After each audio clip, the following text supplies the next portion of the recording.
I love me some well thought out and thought-provoking stories, but, on the other hand, sometimes my Oonga Boonga caveman brain needs some of that pure, raw, testosterone-filled action.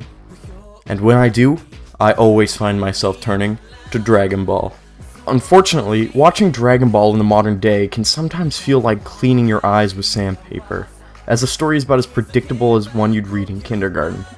But boy, did they hit it out of the park with the Broly film. I already feel so nostalgic watching this movie. Seeing it in theaters was one of the best movie-going experiences I've ever had.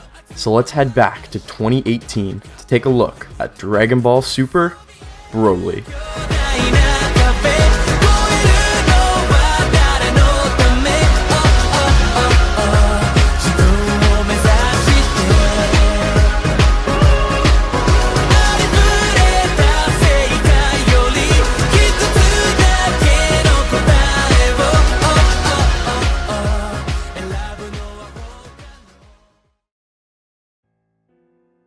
Like I said before, Dragon Ball Super's story can sometimes feel very bland and lack real character in my opinion, and this is coming from someone who absolutely loves Dragon Ball.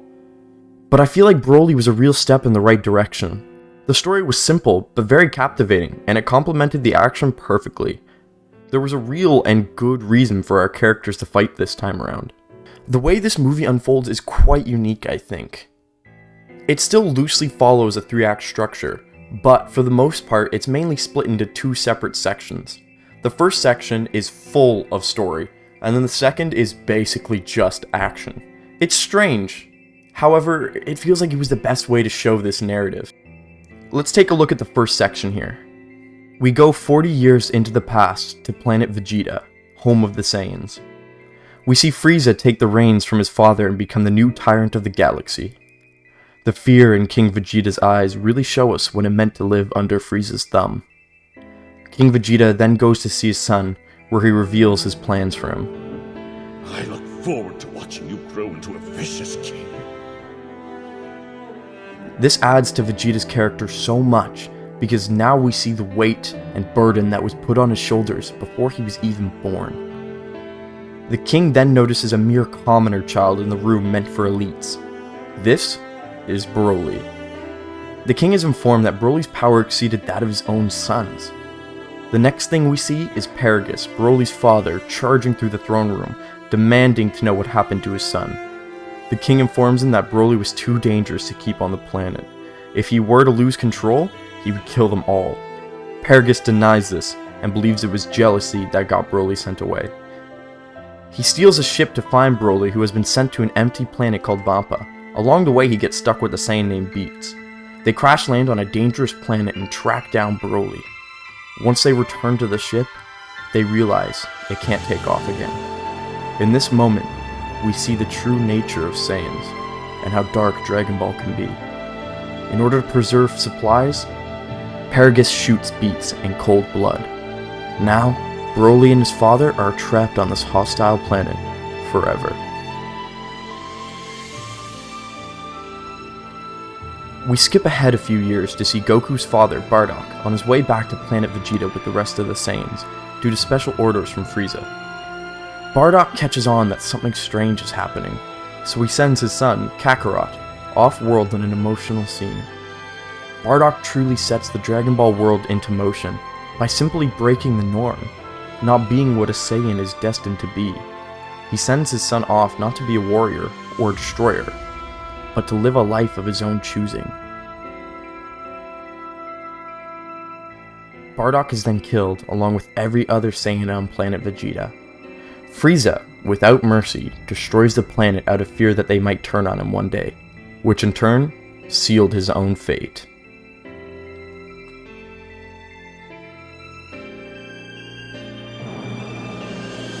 Our 3 Saiyan main characters have been set up. Prince Vegeta, who was off-world, loses everything that was promised to him. He becomes Frieza's lapdog and develops a chip on his shoulder that still hasn't fully gone away to this day. Goku has been sent to Earth to live out the rest of his life unknowing of his past and free to become whoever he wants.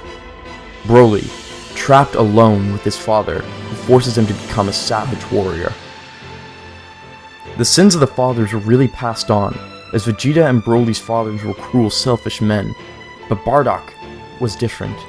He may not have been a hero of justice or anything like that, but he made a selfless choice and paid the ultimate price. The three Saiyans' fates were entangled, and with time, their destinies would clash.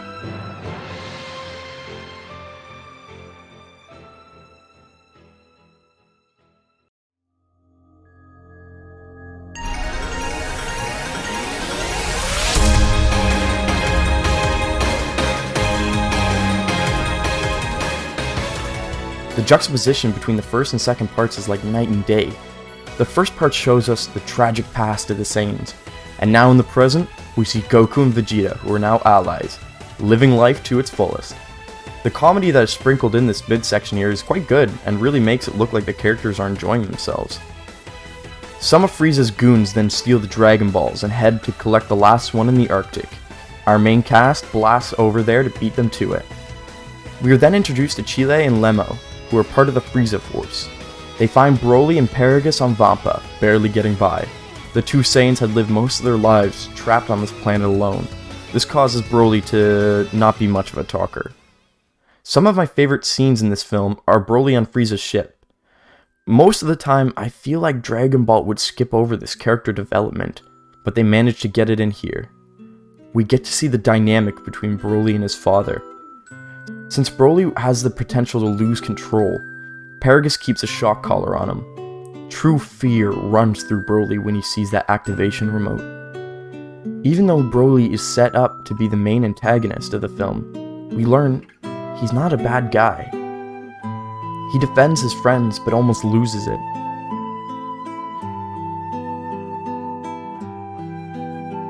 Which in turn gets him shocked. Chile and Lemo work great with Broly because they pull more character out of the Quiet Giant, and they're fun in their own right. Broly tells him of his past on Vampa, how his father forced him to train every day to get his revenge, and how his only friend was a monster named Ba, until Paragus shot its ear off to enrage it. Broly keeps the ear as a reminder of the only happiness he had ever experienced. Not only that, but the music adds so much depth to Broly. This song follows the same beats as the song that plays while he loses all control. It shows us two sides to the same coin, an uncontrollable beast and a gentle, quiet man.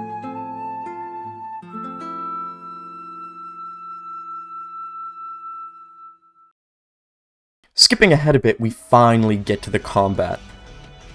Broly arrives on Earth with his father and Frieza. Goku and Vegeta meet them as they land. Anger builds up in Broly as his entire life has been dedicated to this moment. The tension is so thick you can cut it with a knife. Paragus finally unleashes Broly like the weapon he made him out to be, and the battle begins. Vegeta is the first opponent as he's the prince of all Saiyans and has a debt to be paid with them. This is some of the best action I've seen from anything. The animation is top notch.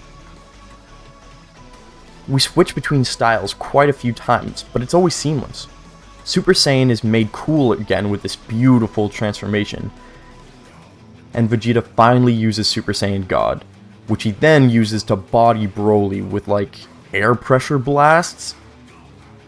Also, I love the aura they use in this film for Super Saiyan God. It looks so good. And Super Saiyan Blue got the epic transformation it's so deserved.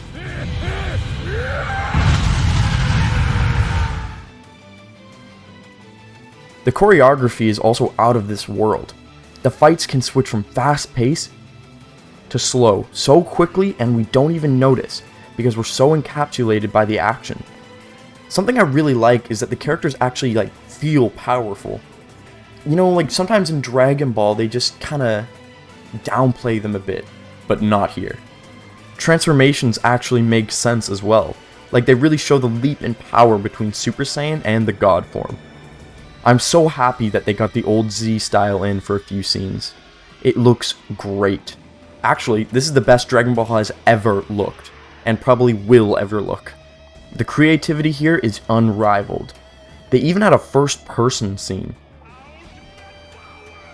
But then, we get to see Vegeta and Goku come together to create Gogeta in his canon debut. This scene is the only one I have a gripe with. Vegeta should not care about fusing, honestly. They've already done it, so I don't see the need in this rehash conversation. Gogeta then goes on to beat Broly in one of the best action sequences Dragon Ball has ever seen.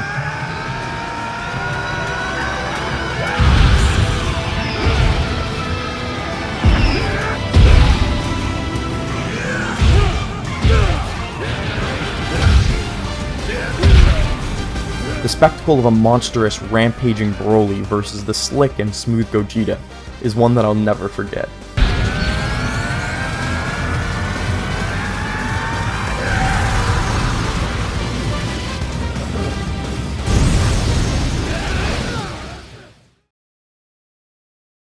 Broly is then saved by Chile, who used the Dragon Balls to send him back to Vampa. After, her and Lemmo escape Frieza to go live with Broly. Goku visits them and befriends them all. He tells Broly to call him Kakarot, and boom, I realized what the whole point of this movie was. Goku owning his Saiyan name is telling us that no matter what we are told our destiny will be, it's not up to someone else. We control our own fates. Just as Bardock broke out of the Saiyan's cold ways, and just as Broly will himself. We are truly the masters of our own destinies. So at this point you might have gotten a hint that I loved this movie. It's one that I'll come back to time and time again and still never get sick of. And honestly, I can understand if you don't like this movie. It's not for everyone, but it is perfect for me. It's fun, exciting, charming, and rich with character. This is Dragon Ball Super Broly.